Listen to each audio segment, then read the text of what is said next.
Ho, ho, ho, and welcome to Tinsel Talk. My name is Jesse. I'm a professional decorator, and I'm joined by my super talented co-host. How are you, Caroline? I'm doing great. How are you, Jesse? I'm doing good. How are you, Kurt? I'm doing well. It's great to see both of you. Yeah, again, talking everything Christmas, not like our life isn't 100% Christmas all the time. So on this episode, what I was thinking, Caroline, after we had talked yesterday, it's this concept that we've realized in our relationship where me being the newbie, Caroline being more experienced, that sometimes I will say things, come up with ideas, talk about processes that will either be different, challenge her thought process, or help her correct me on what really is the best way to do things.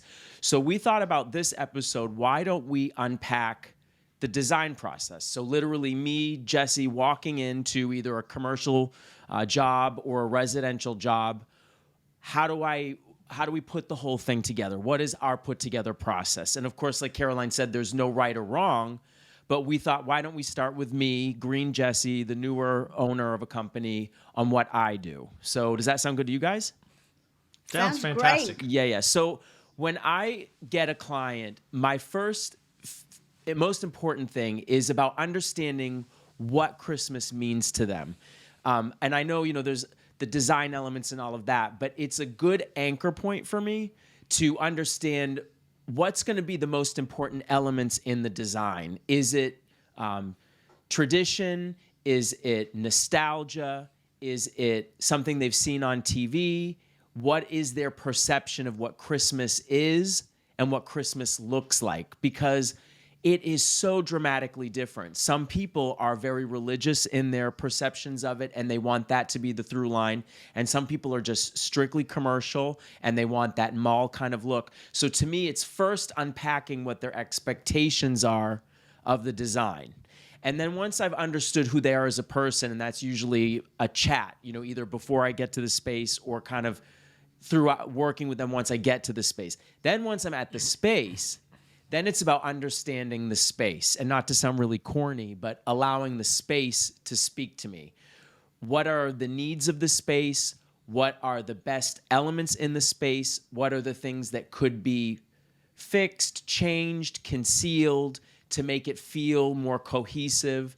The eyesores, as I call them. Where is my focal point going? What are my focal point or focal points in the space? And then once I've unpacked all that, then it's kind of mashing the two, the customer and the space, and then finding out that sweet spot pocket of what are the things that we can bring in to kind of achieve that concept. And of course, I don't want to get into budget because that's like a totally different conversation. I'm just talking about how do I unpack, a customer so that when we're done, they look at it and it feels like a representation of their voice. Because a lot of the time, like, our clients are hiring us because they can talk about what they want or they see what they want, but they don't necessarily know how to make it happen. And so I feel like that's what our job is, and that's where I'm most successful. So that's kind of, I don't know, what are your thoughts, Caroline? What are your thoughts, Kurt? Yeah, I'll kind of say my piece. I think residential and commercial can often be very different between the two. So when you're dealing with a commercial client, obviously the same as residential, having that conversation. But with a commercial client and a residential, I always like to ask, what have you done in the past? Ooh, that's And what, good. I didn't even think yeah, about that. Yeah, yeah. go. So what have you done in past years, and what have you liked about what you've done, right? What has been successful, and what haven't you liked in the past? So you're kind of starting to build up a benchmark there, of course. If it's a commercial client, I mean, there's other things that I'll ask, right? Where are the main entrance doors? Where are the most foot traffic coming through? Because we always think, and you mentioned the word focal point, and focal point is very, very important in design. But when you're doing a commercial space, you have to look at where guests if it's a hotel or tenants if it's a building are coming in. So I think as designers we often think, well, where's the main lobby or the reception or the front door of a building? But what about if it's a corporate space where they really want to make sure that the employees are welcomed into the space? So maybe it's the entrances by the garage door or the rear parking entrance. So I always kind of try and get that information about what I call the traffic flow that's coming in and through a space. And then the other thing I always talk about is any events that might be happening. And that's actually always the same for residential. So are you having any special holiday parties? Right. If it's a hotel, are there any weekends that you are doing, I don't know, like, cookie painting or face painting classes for, guests with children and things like that. So what you're trying to do is build up a lot of information to gain the story of what that month of December and maybe a little time before is going to actually look like. Caroline, what I just got from what you were saying is the maximization of the impact. It's Yeah, like, for imagine if you sure. put all the decorations in the wrong part of the building and nobody even sees it. And so it's, that's something that I just didn't even think about. And then you talking about asking them what they did before, it's a great way for you to know just immediately to kind of get parameters of where to start and where to go from. Yeah, for sure. And I mean, certainly even with residential, right? Are you guys having a Christmas party? Are you having family come into town? Anything like that, especially with, some of the huge houses that you do with Jesse, Yeah. there's probably an event like every weekend. And then, of course, although we're not going to talk a lot about exterior, but exterior is an important part to the question, right? Do you want lights outside, just out, Right. do you want Right. trees lit or buildings lit or, props outside a building? So, that's another part of the conversation, as well. Kurt, what have you got to add? Yeah, I Because was I going know to say, you've got Kurt, what do I'm you something like, to I'm gonna add. bust. I'm gonna bust. So I just want to continue where Caroline is with commercial, and then add a little more. Just get into the weeds a little bit. So I agree with everything Caroline's saying. Those are important things, and I know we're going to cover budget some other time, but budget's huge because you don't want to, as a contractor, you don't want to waste your time or the customer's time proposing something that doesn't work, or even dreaming up something that doesn't make sense for their budget. So while it is an in-depth conversation, you got to know what it is. I mean, as close as possible. I think that's a really tough thing to get out of people. I think you can start with what did you normally spend on it, and you can talk about what some average budgets would be for a particular job if they don't want to, come up with a number or they don't feel comfortable doing it. So we can get into that later. But as we talk about commercial design, I think what we see a lot happening now is people want photo ops. So you'd really dig into, like, where do they want those photo ops? How does that work with the rest of the decor? Egress is huge. Like, where can I put something? Because as designers and people it's not about selling product, it's about design. We want to chock full of an experience if that's what they want. Yeah. But egress is huge in either a commercial, park, or in a residential. It's not going to be an issue. So for residential, for me, when I walk in a property, let's assume we've gotten past some of the other things, but if I'm talking about design and what you've got to know what they're looking for. What are their tastes? Do they want traditional? Because for me, I always want to do something that goes with the space. If there's some way I can pull in the colors that they love or elements that they love, or they may not like glitter. So you got to pull glitter out. Like, it is not something you can use. And so you think about those elements and discuss that. So when I'm putting a storyboard together for them, I'm following what their tastes are, right? I've had those conversations that you two have talked about. And I think that's important, right? And then the budget goes along with the choices you can make on those things. But I love to do something that complements their space. And there are other people I like, agree, I just want Kurt. Christmas. I just want I Christmas agree. because I think of traditional colors. They don't think about the space in that way. But I think you really make an impact with a similar product and cost with a designer look when you bring some elements from the space in. Or they just love pink or whatever it is. You can do that's exciting and fun that they can enjoy for those month and a half, 2 months that they have it up. So I'm looking at all of that. I mean, that's huge. That's what makes it fun for me. So while I appreciate what they've done in the past, and I would ask that question, as Caroline said, I'm thinking about, like, what do they like? What's Yeah. important to them? Because they may have I want a traditional red and green and maybe golds and that sort of thing. But I would bring in elements that are more up to date. current as far as those I was looks. going to I ask, think, and what's Caroline will everybody's style? definitely do that. I was going to ask, what's everybody's style? Like what, you get to do specifically you. Like for me, I was talking to Caroline earlier. That's like for me, a contemporary modern style that's very opulent, but that feels very holiday, that's very immersive. So like I like my whole house to be decorated. What are your guys' style? Go Well, ahead, Caroline. I'm gonna answer this by jumping on something that Kurt said, because if I sell to a customer, it's not about my style, Right. right? Unless the client says you can do whatever you want. But I have several stories that I can think about, and I'm not going to necessarily share them on this podcast. However, when you're selling to a commercial customer and you're dealing one on one with the customer, 9 times out of 10, they are looking at your suggestions at what they would put in their house and not the building that they represent. Because Interesting. they're Whoa, mind blown. yeah, they're choosing personally. And I don't know how many customers I've been in front of and I've gone, oh my goodness, this is not going to look good in this hotel lobby or building lobby, right? And so Wow. it's what you have to do as the professional to change the client or the prospective client's mindset, right? So it's like, I bet you like that because that's something that you'd put in your house. I mean, Kurt, how many times have people said, I'd love that in my home, right? They never say, I'd love that in my Right, office, right. right? So That's their we experience all, too. They've got much more experience with doing it at home than in their commercial space. Yeah. for sure, we think about it like that. So, I think being the professional decorator, it is our duty, because we want the finished job to look great and professional, is to very carefully coach the client through that experience, right? Like, are you picking that because that would look good in your living room at home? And the customer will generally go, yeah, I mean, that color is my Wow. favorite. I love purple, right? And you're thinking purple is going to look horrendous in the professional commercial space. So then you have to kind of start like pulling back, right? And then just going.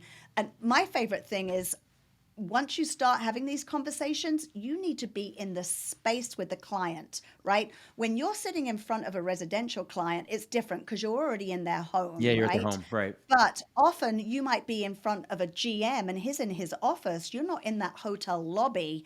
So pulling the client into the space and having those conversations is really important. So if you have swatches, ribbon swatches, ornaments, even anything that you've got with you to show the client, you're then in the space so you can kind of start to talk about color selection, right? So does that make Inspiration, sense? Caroline. Yeah, it's so funny how much inspiration goes such a long way. Yeah. Tangible things to touch and to look. I mean, I know when you have stuff in a computer, but it really doesn't, it's not the same as when you bring actual ornaments and things for people to look at. For sure, for sure, for Mm. sure. The one thing I hate the most, and I don't know if you both agree, is when clients have been on Pinterest and they are like Pinterest heavy and they're swiping their iPad or their cell phone, right? Caroline, this is the thing. And so I've realized the problem is all of a sudden they see 600 different ideas. And then they Mm-hmm. don't realize that the real magic of a designer is being able to boil that down to a single design plan that is, in its simplicity, beautiful. You can't, I personally, everybody has a different style, and you'll see it like on Hallmark Channel where it's like a different look in every room and all these different things mishmashed. But to get a real, in my opinion, designer look, it's like Kurt talked about, it's paring it down to what the room is and finding a way to pull it all together. And Mm-hmm. that's where when people are coming in with colors or just a specific idea and not understanding that bigger picture, and that it's our job to kind of push them outside of the box and stretch the envelope a little bit. That's why they hired us. Yep. Yep. And I think I want to jump in here as far Go as for it. I think Caroline can speak to this too, from a commercial perspective. Just jumping in with, if you have those samples with you to have that initial conversation, it saves a lot of time.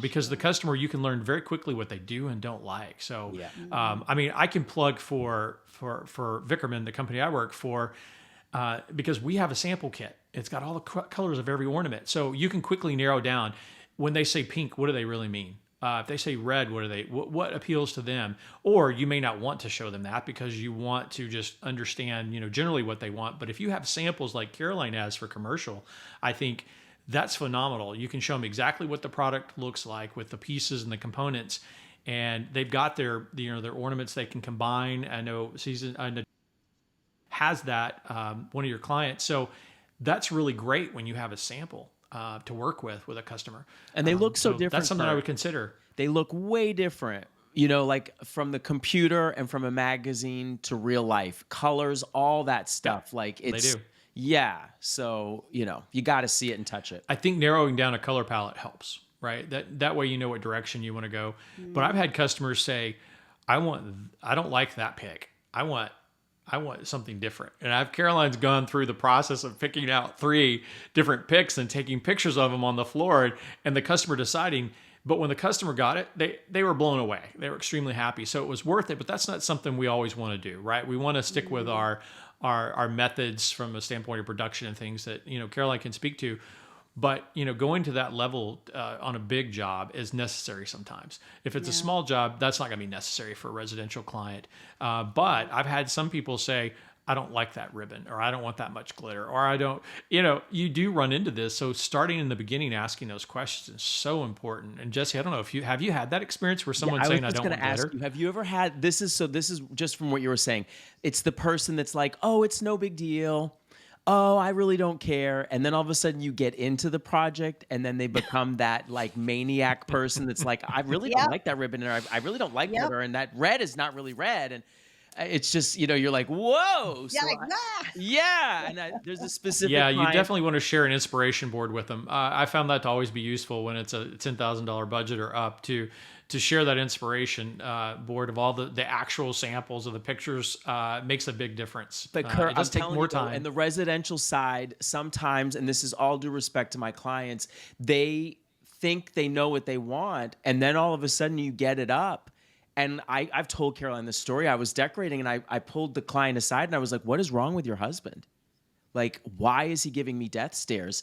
And she's like, well, he hates the red. And I'm like, the whole project is red. And they thought that what red meant to them was Christmas, but that's not what it meant. And so we had to unpack it. And now 3 years later, this year going into what we're doing, I think is finally, now all of it looked good, but it's just they had a real hard time kind of understanding what holidays really mean to them. And so, it's been a journey, and now what we're doing this year is going to be crazy, and I can't wait for the pictures, but it's not red, and it's not all the stuff when I first met them they thought they wanted. That's where it's like even mood boards, the problem is sometimes when you're dealing with certain people, they're just not visual thinkers like that, and we do it on a regular basis. So we're like, it looks good, and they're like, yeah, it looks good, but they really don't get it. So that's why I continue through the process to always ask questions, and I have a certain awareness, where I'm looking at my clients constantly to make sure that, as we're putting things up, so we don't just throw a bunch of stuff up and then it ends up looking like garbage and we got to take stuff down.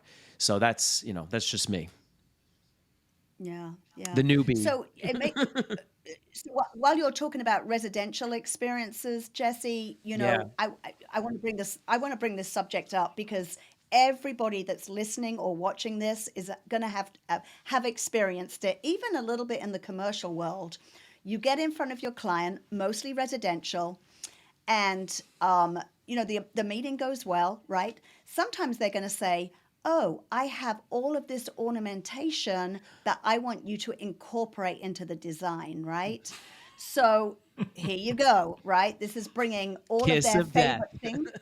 Yeah, exactly. This is their favorite things, right, that they've collected over the last 20 years or whatever. Even worse is the scenario, and this is why I don't care for residential. You'll have a signed, sealed contract, right? This is the design we're doing. Everything is set. The customer's signed off. Deposit is given. And you'll get their installation, and then she'll say, can you just go up into the attic and get my grandma's box down? And then all of a sudden, right, you've got beautiful hand-painted German glass ornaments, right, that you had no idea even existed, right? So it's just some other things to kind of think about. Caroline, it's like you are so right. I mean, it's just, it can be bonfire after bonfire after bonfire. And so what I've learned about residential and about, oh, I have this, I go, all right, I respectfully have got to come to your house to look at it all. We're going to For do, sure. yeah, we're going to need to look at this all. And sometimes people are like, no, you don't. It's not a big deal. I'm like, "Well, then respectfully, then you won't be my client."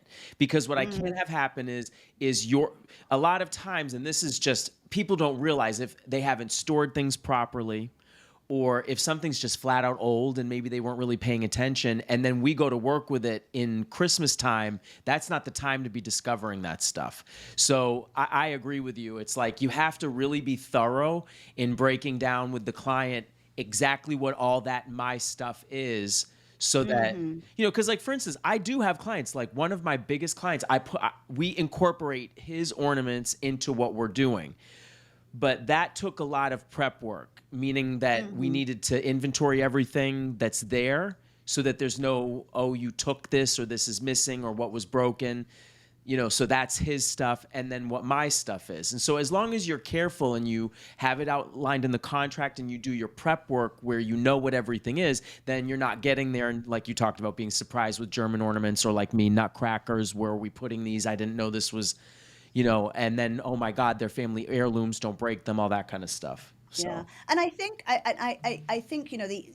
just to add to that is the importance of, and I know we're not talking about budgets, but the financial implications, right? yeah. Because even if you have a contract and then the client does that at that install time, just there's so many things it impacts, right? It impacts your labor for one, right? And that it impacts you financially.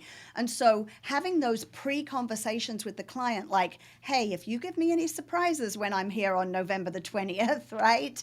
There will be additional charges, and even put that in your contract. So there Caroline, I is no have to. I got surprises. nailed with this last year. I'm dead Yeah. serious. I'll give you a quick example. So I planned certain things to put in a client's a one room. I'll say it like that. And then the client comes in the room and they go, I don't like that. We need to change that out. And I'm like, well, that wasn't a discussion. And so, being nice me, which not going to do that next year, I just changed the stuff out.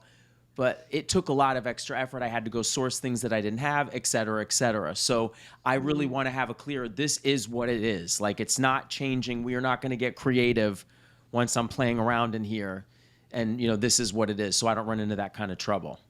Yeah. What's your thoughts on that, Kurt? You've Yeah. done a lot of residential over the years. What's your thoughts when you run into like personal decor? I've broken things. That's my experience. So not to touch it. At Me the end of the too. day, at the end of the day, in residential, you're going to have fragile items. I mean, you could have more fragile that you're even putting in the design, and that's always something to consider. It takes more time. It's going to cost more, so be aware of that. And commercial, you're going to do more shadow resistant and not glass. You're not going to have glass outside or in a commercial space or building. So it's difficult. I mean, I've done jobs where people come later, the year 2 or 3, and say, "Oh, I have these ornaments somebody gave me at Christmas," and they're adding them on. And guess what? We just hang them on. I don't like. They want it. They want their Texas or whatever with their blue and copper tree. That's fine. They can just stick it on there, and they're happy with it. They could care less. So while it may be not a fit for us because of the way we design and want to leave something and represent ourselves, it's their tree. If they want it on, I'll put it on. I don't necessarily like to store product for somebody else because I do that as well. But that's just one of those things. I don't like to do it. I haven't had to do a contract in the way you guys are talking about it because of the way I did the jobs, I guess. I haven't had any concerns. I'm not doing as many as you guys have done. And I didn't do that in the past. So I'm not doing that now. However, there weren't that many. I didn't have 80 jobs. If you're doing that many jobs, you definitely want to have the deposit and do everything you guys are talking about, which you guys probably want to spend a lot more time on, how to even do that and what the expectation should be for your client. But you're going to make more money that way, right? My jobs were higher value and fewer, which worked for me, and newer products, so I didn't have all these issues. But I have put up someone else's product, and I hate doing it.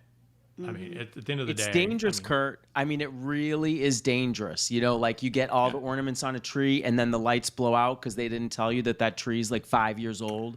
That's that another kind of. discussion. Yeah, like I don't take if they're not going to replace the tree when I do it, then and it's an older tree, no responsibility for Ooh, it. I Period. like this rule.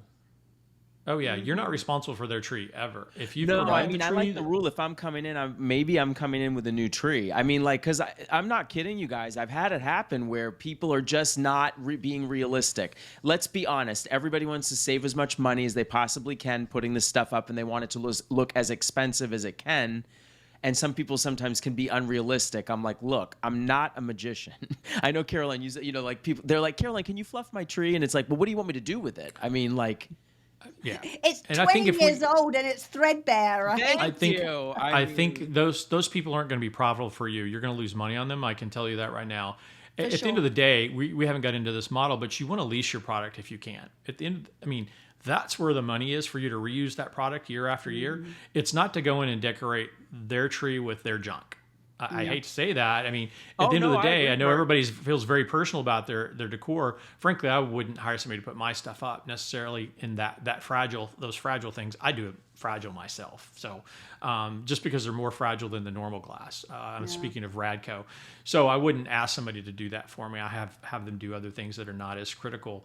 And they don't have a problem doing it, but I also have very nice trees, and they're current and they're always a year. I mean, I'm fortunate, right, to have new trees, so they don't have the problem with trees. And if they do, you're not going to get a very good product when Yeah. they get done. So be aware of that. Like, look, we all understand we need to save funds. I've had somebody that spent quite a bit, but they needed to keep their tree because they liked it, and they just didn't want to spend the money, but they spent thousands of dollars on other things to update the look of their tree, and so that's different. You have to consider that. What does that tree look like? What kind of shape is it in? You get pictures of it, look at it if you can't get to it physically. And when in those cases when it's somebody else's tree, I make them put it up. The team may fluff it or shape it, Woo. but I'm not getting it out and sticking it up, putting it together, and making sure the lights work. That's them. I've heard that from other residential decorators that, I like that that's rule. their Newbies contract. Like taking the notes tree, right the now.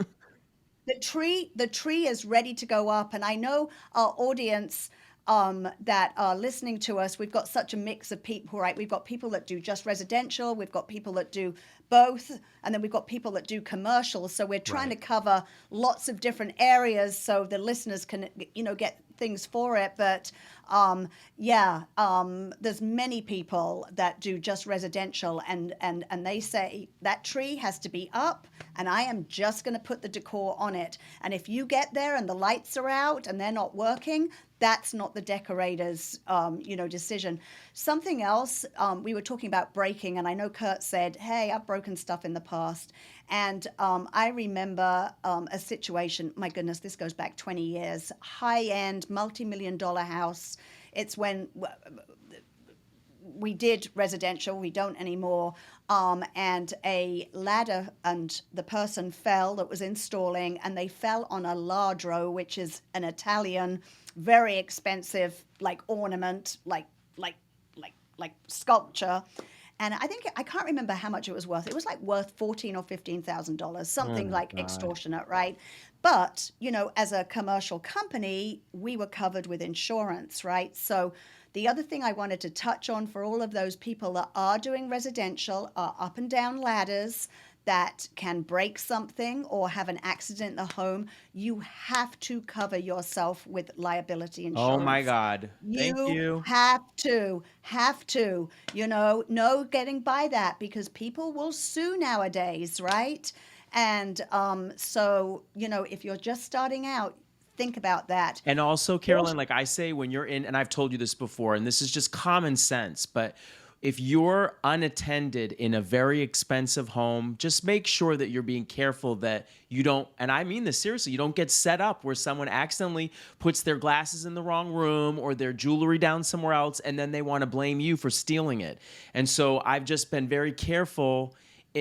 Not to get wacky, but when I used to do commercial casting with children, I would never be alone in the room with a kid because I just didn't want to set mhm, myself up for mhm, circumstances. And so, mhm. with the being in a home, with the homeowners, I always make sure I never set myself up for failure, and that's one of the big ones for me. That's a really good point. And just to piggyback on the insurance, never ever hire a company to put lights on your house unless they are insured and Oh bonded. my God. It's like the commercials that run here in Florida. They will own your house.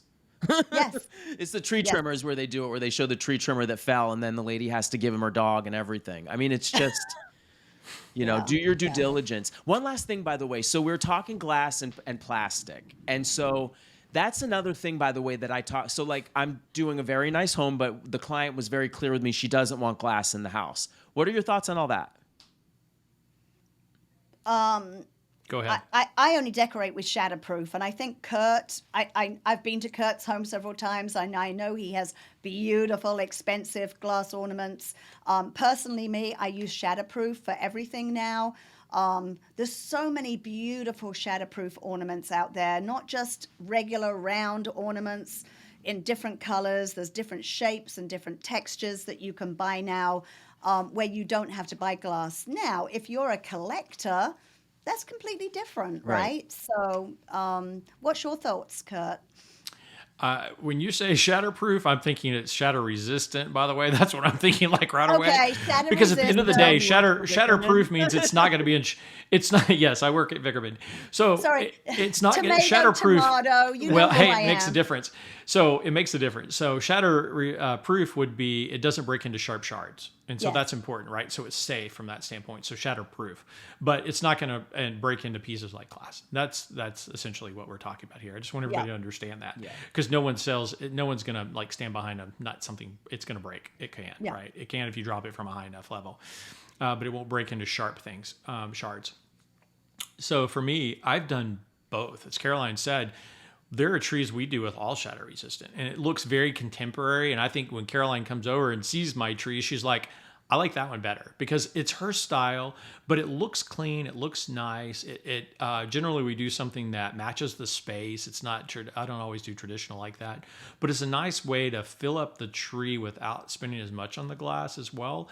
And you get a nice look because you're going to use different size balls, and you can use different textures of the shatter resistant. So you can get a really good, rich look, and it looks like glass. So when you have kids and you want something that will wear well, it's shatter resistant lower, right? So they're not Yeah. hitting that, or cats or whatever it is that you have. I know, think as that's far as the pets, thing. Yeah, exactly. I think shatter resistant is a great option. And there are a number of companies, obviously Vickerman is, but that sell shatter resistant that look really great. And then there's some more durable, probably glass products. Radco would not be one of them. It's a German, I guess it's Polish, blown glass, and hand painted, that sort of thing. And so it's really thin and it breaks easily. You don't want to drop one on a tree. It will crush everything below it. I've had that happen. So I Wait, say that typically again. don't put a lot Wait, of that wait, out. wait, wait, wait, wait, wait. What? When you drop If you're them- hanging one on a If you hang one on a tree and it falls for some reason because you didn't get it attached well, and it slides down the tree and it hits another Radco ornament, it's going to break. Both of them most likely. So you have to be really careful with those expensive ornaments like that. So typically we may do one tree. Like we'll have 6 trees in our home, that sort of thing. At times, sometimes it's just 3 or 4, but shatter resistant is great, right? We'll do a red and white tree and it's all shatter resistant. I bet there's not one glass. Well, there may be a couple of glass pieces because it adds a nice element to the tree. It's residential, right? Yeah, I It's was not a going to big say, I've deal. noticed there's some designers that will do mostly the shatter resistant and then add just a little bit to kind of trompe l'oeil, fake the eye kind of thing. Yep. It We just see that with stresses me buyers, by the out. way, right? They buy shatter resistant and then they'll find a glass element that has a different texture they're looking for, shine, transparency, something that they're looking for on the tree, and they'll combine the shatter resistant with glass. We see that with buyers all the time. So that's pretty common, but I love the look of shatter resistant. It looks great. When you combine it for everything else, you're not thinking glass or shatter resistant, by the way. I just know, just technically that's what it is. But it looks fantastic. I don't know how we are on time, guys. I know, I was going to say, I didn't know if we needed to wrap up. What No, were you I'm gonna not say? in front of a clock, but we were talking about like where it starts, and that's how we started the conversation. What happens, and this doesn't really happen very much commercially, but what happens if you go to an appointment and they want, okay, you're all going to fall on the floor now, they want a real Christmas tree? I say no. Oh, You go first, Kurt. What are you going to say? no, you go ahead. No, you go ahead. So it's a therapy session, Caroline. I kind of have a discussion with them. And so it starts, and I will tell you literally what I say. So I used to be obsessed with having a real tree because I didn't have Me Christmas. too. And Me so too. it's the process of cutting the tree down. It's the smelling of the tree. There's all these traditions that come with it. And I get all of that.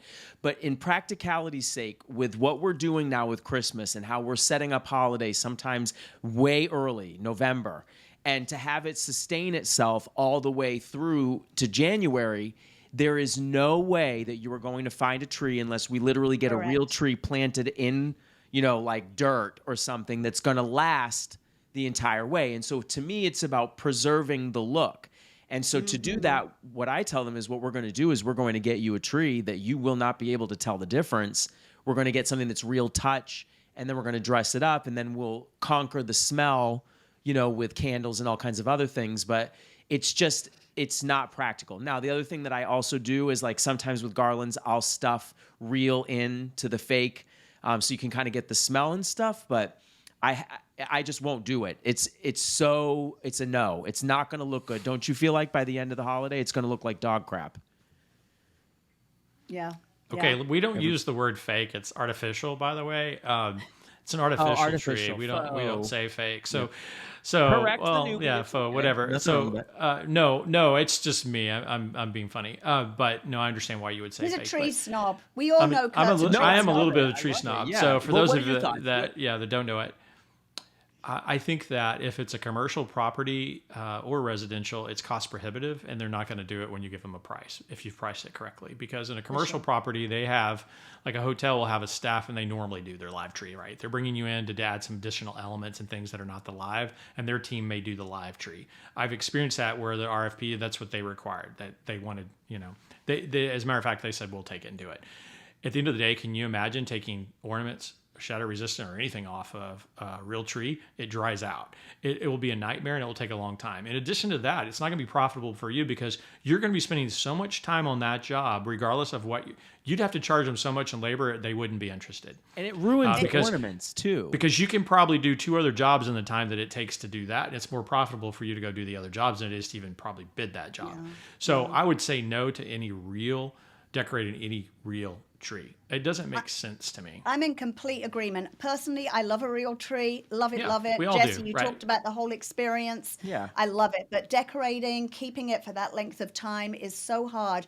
Also, and I can't speak for any other states because I do not know. So message us in with what it's like in your state, listeners. But That'd be great, in the state of Texas, you cannot put a live tree in a commercial building.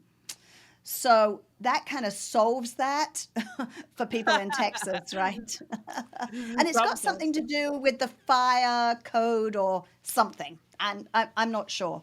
But you still get asked. So, But I mean, again, it's like, I'm glad we had this conversation though, because there's such a checklist of items that you have to unpack with your client, both residential and commercial, regarding what you're going to do and what you're going to execute for their Christmas vision. And it's like, I mean, we haven't even gotten into like taste, is it a wintry theme? Is it a green theme? Is this and that and the other?